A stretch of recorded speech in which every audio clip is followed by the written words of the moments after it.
नमस्कार विद्यार्थी मित्रों, आज हम हिंदी सुलभ भारती कक्षा 8वीं की पहली कविता पढ़ने जा रहे हैं। देखते हैं हम उस पहली कविता का नाम।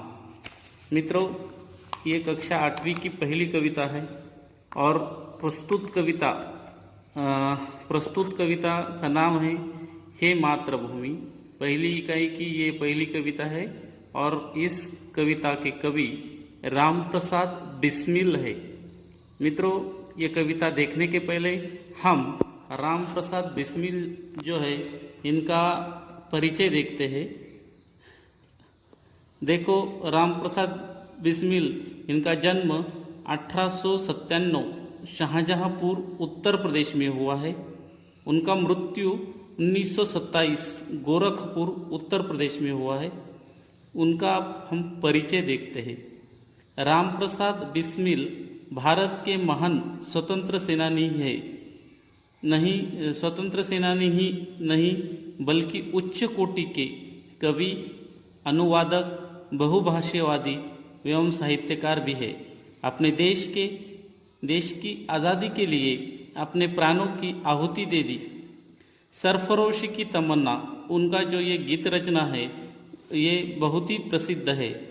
आपकी प्रसिद्ध रचना है। बिस्मिल उपनाम के अतिरिक्त आपका राम और अज्ञात के नाम से भी लेखन और कविताएं लिखते हैं।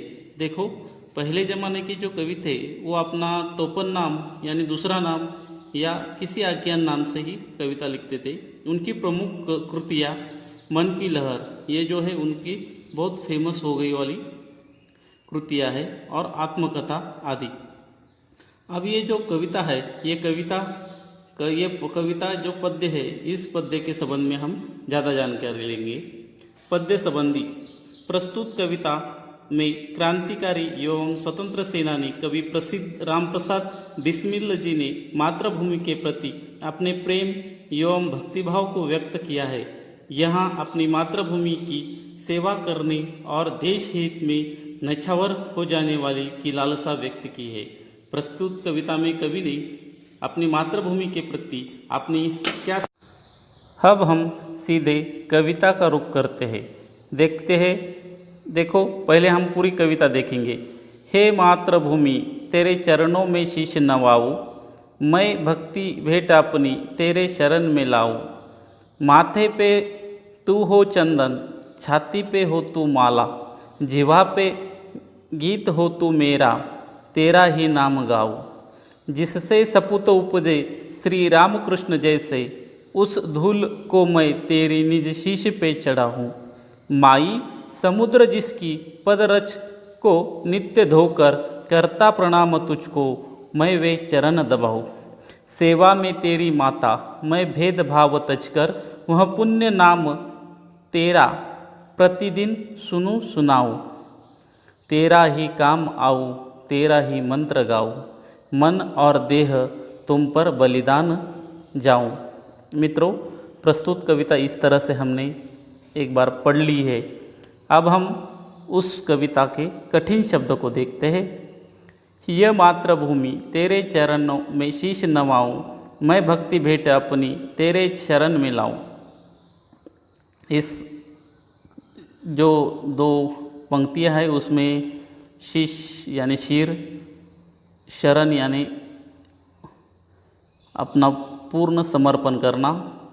माथे पे हो तू चंदन, छाती पे हो तू माला, जिह्वा पे गीत तू हो मेरा, तेरा ही नाम गाऊं। माथे, इसमें तो जिह्वा यानी टंग, जीभ बोलते हैं हम मराठी में उसको, और नाम गाऊं यानी गाना।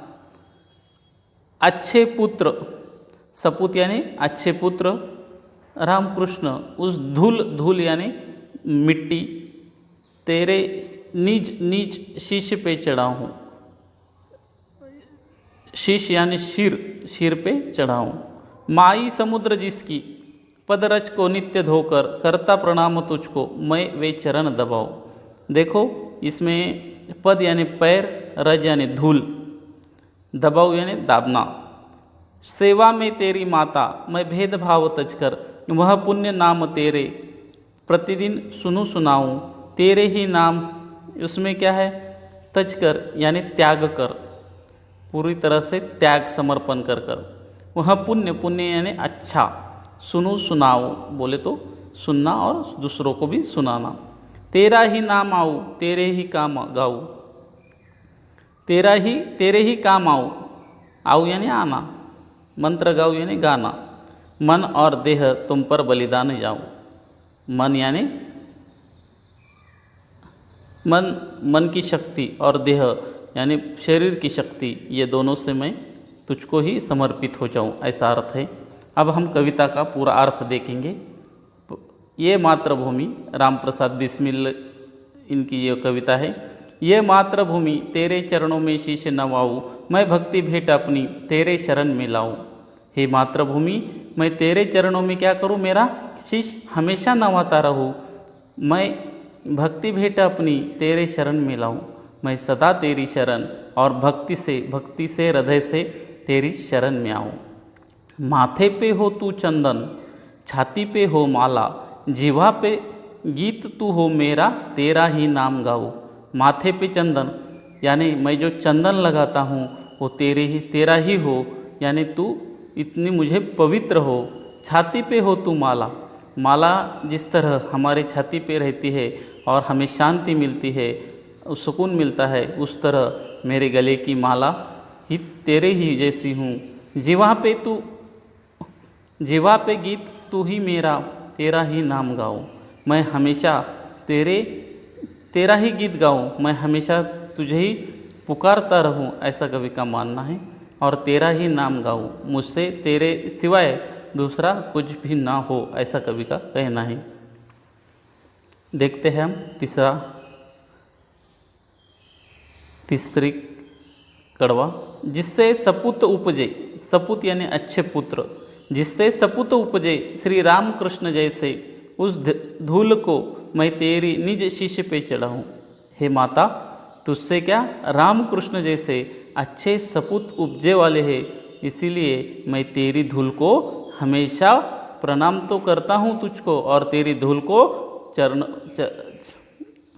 शीश पे चढ़ाता हूँ। माई समुद्र जिसकी पद रज को नित्य धोकर, करता प्रणाम तुझको मैं वे चरण दबाऊँ। माई समुद्र तेरी चरण रज को हमेशा धोता है, उस माता उस ते को मैं क्या करूं, हमेशा प्रणाम करूं और तेरे चरण दबाऊं। सेवा में तेरी माता मैं भेदभाव तजकर, वह पुण्य नाम तेरा प्रतिदिन सुनूं सुनाऊं। माता, मैं तेरी सेवा हमेशा करता रहूं और किसी भी भेदभाव को मैं त्याग दूं और तेरा ही नाम गाता जाऊंगा, और लोगों को मैं खुद भी सुनूंगा और लोगों को भी सुनाऊंगा। तेरे ही काम आऊँ, तेरा ही मंत्र गाऊँ, मैं तेरे ही क्या क्या करता जाऊँ, हमेशा काम आऊँगा और तेरा ही मंत्र गाऊंगा। मन और देह तुम पर बलिदान जाऊँ, मैं मेरे मन से, कर्म से और देह से हमेशा ही तुझ पे कुर्बान होता जाऊँ, ऐसा कवि का मानना है। इस तरह कवि ने प्रस्तुत कविता हे मातृभूमि में अपने देश की मातृभूमि के लिए समर्पण, त्याग और सेवा की सीख दे दी है। पहली कविता के स्वाध्याय को देखते हैं। सूचना के अनुसार कृति करो, कृति पूर्ण करो। अब यहाँ पे दिया वाला है आपको मातृभूमि की विशेषताएं, 4 विशेषताएं आपको उस कविता में जो दी है वो लिखने की है। दूसरा स्वाध्याय है कृति पूर्ण करो। कवि मातृभूमि के प्रति अर्पित करना चाहता है। कवि क्या अर्पित करना चाहता है, ये 2 भागों में आपको देने का है और बाद में एक शब्द में उत्तर लिखो। पहला प्रश्न है कवि की जीवा पर किसके गीत है। दूसरा प्रश्न है मातृभूमि के चरण धोने वाला, एक ही शब्द में उसका उत्तर लिखने का है। तीसरा प्रश्न है मातृभूमि के सपूत। चौथा प्रश्न है प्रतिदिन सुनाने योग्य नाम। और 5वां प्रश्न है मातृभूमि के चरणों में इसे नवाना है। अब हम चौथा प्रश्न देखेंगे। कविता की पंक्तियां पूरी करो। सेवा में तेरी, यहाँ से लेकर बलिदान में मैं जाऊं, आपको 2-3 बार में कविता पढ़ ली होंगी तो आपको ये आ जाएंगी और आपको वो लिखने का है। बाद में भाषा बिंदु, विराम चिन्हों के नाम लिखकर उनका वाक्य में प्रयोग करो। ये जो आपको विराम चिन्ह दिए उसको आपको वाक्य में प्रयोग करने का है। शब्दों के आधार पर कहानी लिखो। ये शब्द दिए ग्रंथालय, स्वप्न, पहेली, कांच। इस तरह से आपने स्वाध्याय भी कंप्लीट कर लिया तो ये पहली कविता आपकी पूरी तरह से पूर्ण हो जाएगी। धन्यवाद।